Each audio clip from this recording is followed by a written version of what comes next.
This episode, rings are taken off and thrown. Spouses run from their scientific matches, and the iPads show us all the truth.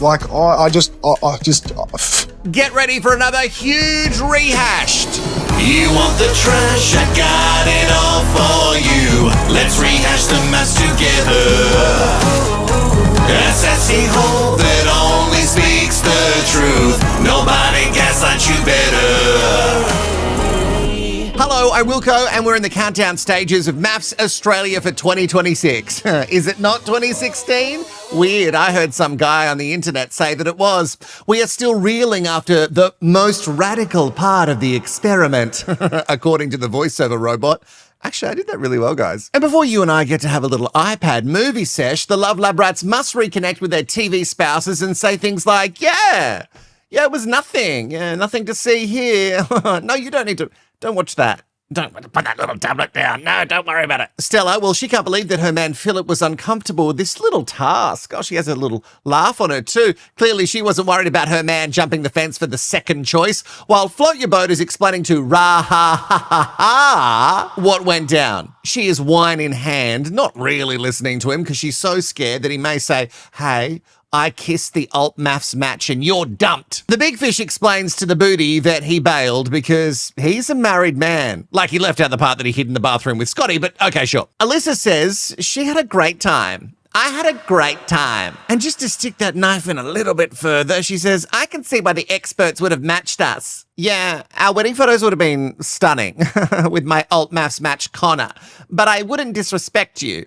She didn't say the wedding photo thing. I'm just adding it for color. I'm adding what I'm thinking she's thinking. Also, you kind of did disrespect the big fish a little bit, sharing to your new date, your new MAFS alt match, that you're only 70% interested in this. Have you told David this information? But it's okay because we're going to hug and he is just going to buy Alyssa's story for now. One of the bathroom boys, Scotty, is telling his veneer twin that he bailed on his second choice within 2 seconds, and Gia loves it. She gives him a huge hug because, guys, she has trained him well. What a double standard, though, because she sat there and told her alt match new sugar daddy all that she needs for him to provide for her to be in a relationship when she's out of the experiment. Also, when she's going to be out of the experiment. Oh, G-Banger, pray tell, how was your time on your alt MAFS match date? We all stayed.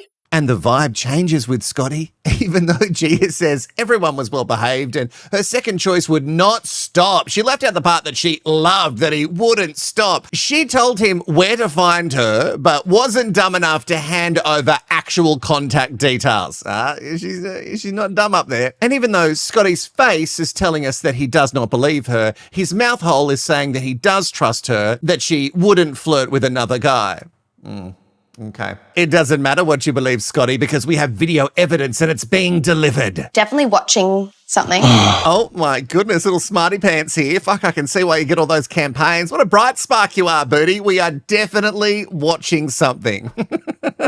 Oh, you think? And even though the booty is on it, they still read the card, which confirms she is correct. It's time for a midday movie. The booty says that she's excited to watch this and for David to see hers because she was 100% authentic at that time, which is really weird wording. She was also frustrated in her relationship at that time, and she just wanted to have some fun. More weird wording. What are you trying to say here? That you were frustrated with your relationship, so that gives me free pass to do whatever the fluff I want. Okay, Juliet. There's nothing wrong with networking with people. Oh, right. So it's a networking event. Okay, cool. Just networking. Okay, that's fine. It's like Danny called it a business meeting. That's pretty much the same mindset, Alyssa. I get it. Like I said yesterday, the boys didn't have to run off. I get it's kind of like a damned if you do, damned if you don't, but you could have easily sat there and had a nice little chat with someone, and it didn't have to be too flirty or lust-based. But I think Alyssa sharing her, I'm only 70% into this, I think that's the part that's really going to hurt the big old fish. David pushes back that it was kind of a nothing task because he's really focused on the see if the grass is greener aspect of it. And I guess if you look at it like that, it would make sense. If you don't want to see another lady's grass, then I guess you would bail. Alyssa, when watching it, says she doesn't understand why the guys panic so much. I don't know. Maybe because they've used those things in their head. What are they called? Oh, yeah, fucking eyes. And they've seen all manner of hell break loose at each dinner party. Largely thanks to your kind, Booty. I can't imagine why they'd be scared of a recorded misstep. Why can't they just do the task? Yeah, you should be able to just sit down and have a chat. But this is not a safe space. They would assume that everything on this show is a trap because everything on this show is fucking trap. Now, while David is watching his TV bride, he looks concerned from the second he presses play.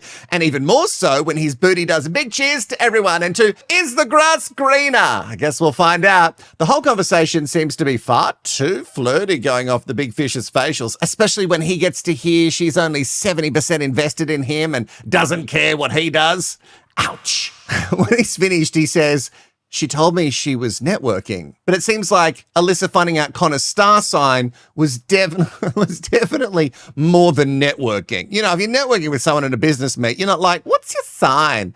And I would disagree. I've been in meetings where someone asks that. When they come back together to share their thoughts, Alyssa is on a high, and it almost seems like she's trying to make it all lols because she knows that David would be hurt by what she said. And also by the way she acted. She knew it while she was doing it. David is very focused on the task being grass is greener. And Alyssa is like, sorry, wasn't this feedback?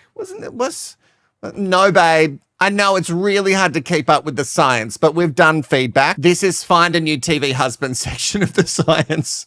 Sorry, the science. He calls her out on her cheers to the grass being greener, so he's like, you knew it was a test to the grass, not a feedback thing. He really knows it certainly wasn't a networking event. Also, Alyssa, it certainly had a date vibe to it. I feel like I've been betrayed. She tells him to lighten up. Lighten up, David. She was joking around. And it's really fine for her to say this because she has no feelings for this guy, but best believe if he did the same thing, she would be playing victim. David says, banter or not, there are clear double standards here, and I agree. Alyssa says that she's going to own that she expressed how she was feeling, and she is, in fact, proud that after everything, she could go in there and just let her walls down and be herself. Lol, yeah, you go, girl. She keeps saying, we had a great time. We had a great time. Yeah, we could all see. Alyssa is then pushed, and I don't know if a producer worded David up, but she is pushed if she swapped contact information with her alt MAFS match. She says no, but then... Well, he sent me a friend request. Okay. Oh, I'm just going to keep little Con in your back pocket. See if you can get him to kneel for you later. And she also followed him back. I mean, why? Well, I guess the answer is networking. Of course it's networking. David is bummed that she has found a new follower for her booty empire. He says he can't continue the convo and he's going to walk out because he is disappointed. And the booty is like, well, I'm disappointed too. And you threw me under the bus and blindsided me and wasted my time. You wasted my time. How am I meant to feel? Ah, okay, gross. There is zero feelings for her to him. I love how she also flipped it back on him because, you know, she was blindsided. And she also manages to chuck in I was pushed under the bus. One of us must have bingo with so many seasons catchphrases in one episode. David tries to explain, I was expressing my feelings to you, and then you could have just had some empathy for what I just watched. But no. But hurt people, right? Oh, and what an excuse this is. Oh, it's a very common excuse this season. So because someone hurts you, then you should go out of your way to hurt them. But also, did he really hurt you because he was just talking about his feelings? And really, if you are hurt, it's just because he stepped out of line of the narrative that you want him to spin. We've seen you pull the strings before a dinner party telling him what to say. In no way were you blindsided. And then she says, if you're done, don't worry, I'm done too, confirming what we've been saying all along. She isn't into him. That's why she had the spiral at the hometowns in Adelaide, because all of her friends were like, this guy's going to move here for you. And Alyssa is like, I don't want that. I want to shake him off and he just won't go. She's actually used the words, I can't shake him. Because she wants to be the victim, so she can have a little cry and say that it didn't work and it's all because David bailed. She even says, it's a shame. It's a shame. Don't you love how Alyssa says things 2 or 3 times in a row. It's so performative. It's really great. The big fish bails and he's off down the hallway saying things like he is done while chucking his wedding bands on a luggage cart. Then his TV bride throws her ring at him saying she is also done. Oh, how very dramatic. This is why people think it's scripted, guys. Who does this in real life? She dumps her mic pack off as she's shaking her booty down the hallway and she takes the stairs because even during a crisis, you know, the booty, it has to be kept in shape. Whoo! Sweet baby angel, we are only one couple deep into this iPad movie session. We've really started with a bang. Raha and Float Your Boat are also about to watch their short films, and it's all happy stories. Rachel says she's all in, Steve-O says he has found his perfect match, and it's a totally different outcome to what we watched with Blondie and Peck Daddy. That's it. That's all we got for these two. It's good news. Stella and Philip also have to have a little look-see, and it's a love story, guys. But I didn't realize until we watched Phil's version that they all get an edit of everybody and their interactions with their match, because Philip seems to very much enjoy how James and the G-Banger were connecting. He says to Stella that he thinks they were actually very compatible. And how do you feel about it now, Gia? You missed out on James. He gave you his number. Actually, he gave it to Beck. Anyway, and maybe he's onto something, because down the maze a bit, Gia is telling production once again that she doesn't want to do this anymore. She says that she was looking for someone and she found him. That's it. Question, Gia, are you talking about alt match James or are we talking about Scott? Who have you found that you want to keep? I can't tell. And no, you can't keep all of them. Her bags are all packed, and it's confirmed that Scott is the one she wants to take with her. It really does feel like Gia is just worried about how that footage is going to look, and she wants to bail early. But you know, G-Banger, that Scott's going to see the show eventually. They put it on TVs everywhere. It doesn't matter, though. They are ready to drive to the GC and just get the fluff out of here. It seems like Scott is also confused. As they've come so far, all the drama's in the rear view. So why would you need to bail now? Okay, now here's where it gets really confusing, and it has me, and I'm assuming you, saying, what are we missing? What are we missing here? That's our mantra every year with Channel 9. Channel 9, what are the missing bits? I know you've made a whole show out of unseen footage, but even still, I think we're missing a lot. We get to their final date, and he convinces G-Banger to go on it, and then he has a change of heart, I guess, during this date, that he wants to stay and complete the science. I guess for the certificate. I don't know how many certificates Scotty got in his life. No, that's mean. But Scotty, I think, would agree. He says that he wants to leave properly, not just bail when they're a good couple and they're so close. Please. You never gave a about me. Go away. I'm leaving the experiment. Yeah, come on. Stop this. Oh my God. And then she accuses him of needing the camera time so bad. That's why he won't leave, because if he really loved her, then he would just leave with her. But I'm so confused. I know you came on this show, G-Banger, knowing how it works. You signed a contract and you're with a guy who's giving you everything you want. Well, not an I love you just yet, but I'm sure that will come with time. But initially you're getting everything that you want and still you need to leave immediately. It just doesn't make sense to bail so close to the end. It's not like you'd see your daughter any sooner either, because you were driving to the Gold Coast and then you were going to go to Melbourne. Gia also seems more focused on them, production, I guess, them is production, listening in on their convo. Is it like a fun little test that Gia's playing with him? Like, if he left with her, then that would prove to her that he wants to be with her. Anyway, she bails. And my question is this really the end? Because she's left so many times and then reappeared. But anyway, for now, I'm going to say, but you left, G-Banger. But you left. The final dates are upon us with Raha and Float Your Boat, and they're off to Luna Park. He's showing us his new rack. Oh, look at it. Oh, blah, blah, blah. And I'm so sorry. That's gross, guys. I'm sorry. And he's freaking out on the roller coaster. He also shares that he overheard Raquel talking to his dad at the homestay, so he got her a little gift. And this is very out of character. So he got her Taylor Swift vinyl, because apparently she's into vinyl and she's certainly into Tay-Tay. And there's a lot of smiling at each other, and I wish, oh God, call me Alyssa. I wish I believed in it. I really do. I just don't. I'm really sorry. I know I'm jaded. I know I'm really jaded. And there's so many people who come for me in the comments and they're saying, no, Steve really likes her. He's just a bit weird. No, I don't think he does. I just don't. I don't know why. I just don't. Back with the soul veneer twin now. Oh, he is at a bar alone and it's wasted on him because he doesn't even drink. But anyway, she does call him and that's nice. It's so nice to hear from someone who loves you. G-Banger says that she can't be here anymore. She says that she wants him to go with her and she's struggling. What she's struggling with all of a sudden, I don't know. With 2 days left, they could have had their fairy tale ending and yet she needs to bail immediately. It's so weird. He says he doesn't want to go. He wants to finish this whole thing with her and then be with her and... Okay. All the best, Scott. Oh. Guys, it's starting to feel like she actually did leave this time. Scotty is so sad about it. But Scotty, I think dodging this bullet is like worth the pain, the short-term pain for the long run, you know? Someone get him a jet ski so he can go out on the Sydney Harbour and be free for an hour. Then you could put the drone up and follow him. Oh, Channel 9, you would love that. Do it for him and for us and for the drone. And you know what? I may have had my reservations about Scotty, but he does truly look broken. Like, I think he really did care for her, and I think G-Banger was just like using him to get what she wants. A stander for her when it comes to men by the sounds of it. And now that she's gone, back in the apartment, her ring is there. Oh, I feel bad for him. I feel really bad for him. Like the whole time I was worried that he was just being a bit of a simp for her, but now I just feel bad. Because he was a simp for her the whole time. Over with baggage and Danaconda. I must admit to you, sweet baby angel, that with everything going on in this episode, I totally forgot about them. I find it hilarious that Beck calls their apartment their safe bubble.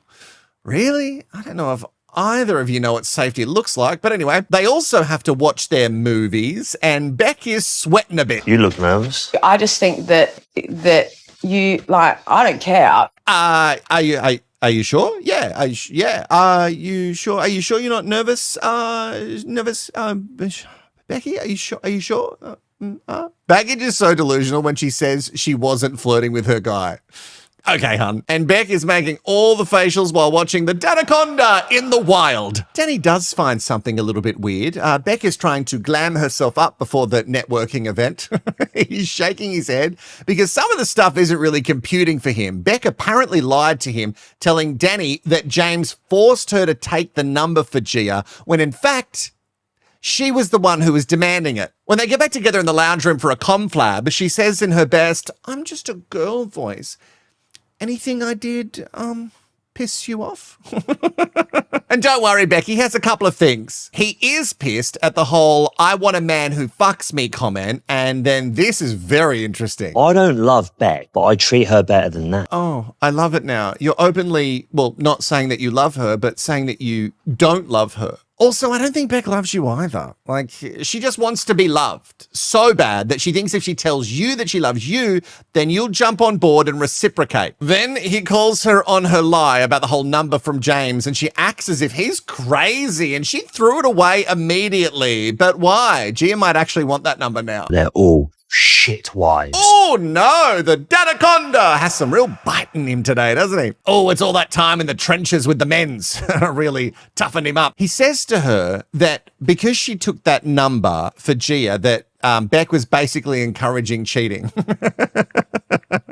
I love this take on the situation, and Beck cannot believe that he's making such a big deal about this. He says that the video aside, her actions are the issue now. Her actions right now are the issue. He is putting his back into it all of a sudden and telling her that she should have apologized for her actions, but she won't, and that's the real issue. She says, "Anything else we need to talk about?" He says, "No, all good," and then she storms out. Oh, fuck, it's all falling apart. And Beck says, well, she took issue with Daniel's video as well, but you know what? She wanted to keep the peace.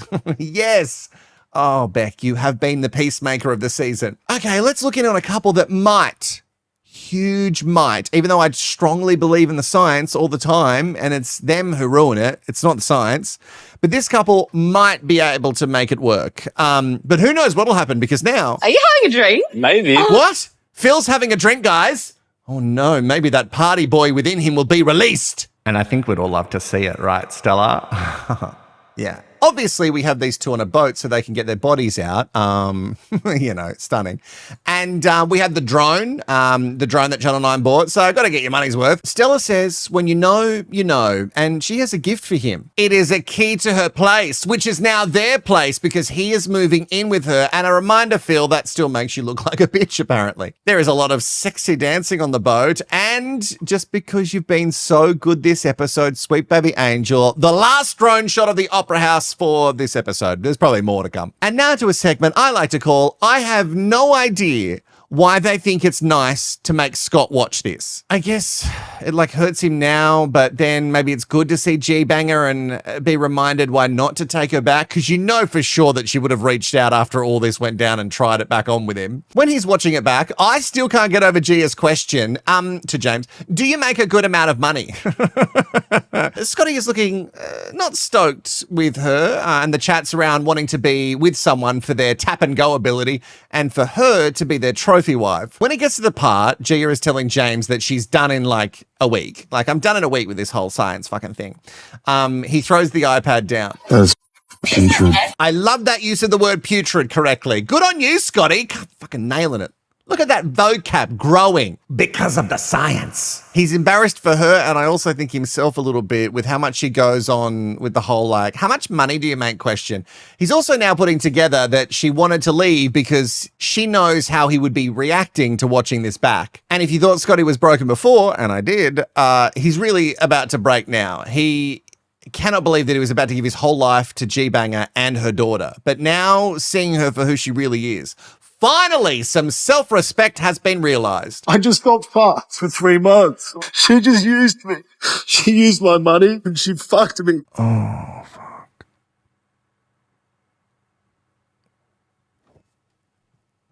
My God. He's really broken. And am I a bad person for thinking, I wonder how much money she got out of him, while having him around for a couple of months? I reckon a bit. He then continues to melt down about the more money he makes, the more he gets used by women. And, just think about the women that you're dating in future. You know what I mean? If they look like Gia, no. He even vows that he will never let this happen again. And with another, even more broken human now on the scrap heap, we are done with another episode of Rehashed for MAFS Australia. Woo! Okay, so there's no episode tomorrow because Channel 9 are dropping it to only 3 episodes this week, and it doesn't return until Easter Monday, so there'll be no dinner party for days. But don't worry, I'm sure I can find you some other trash to gobble on until then. Also, I put out a call in last episode for some donations, and a huge thanks to Leonie, Chandel, Gwen, Amanda, John, Eden. They all donated through the website, and Digest and Kathy on YouTube. You're also very generous. Thank you so much. And to the new members who joined, Jabberjaws, Laurie, 611, and Saxon, thank you and welcome. In this economy, I know it's a big ask and I really appreciate it. If you and I have gone all the way, let me know in the comments with, but you left because of all the bailing in this episode. And I will see you in the next one, sweet baby angel.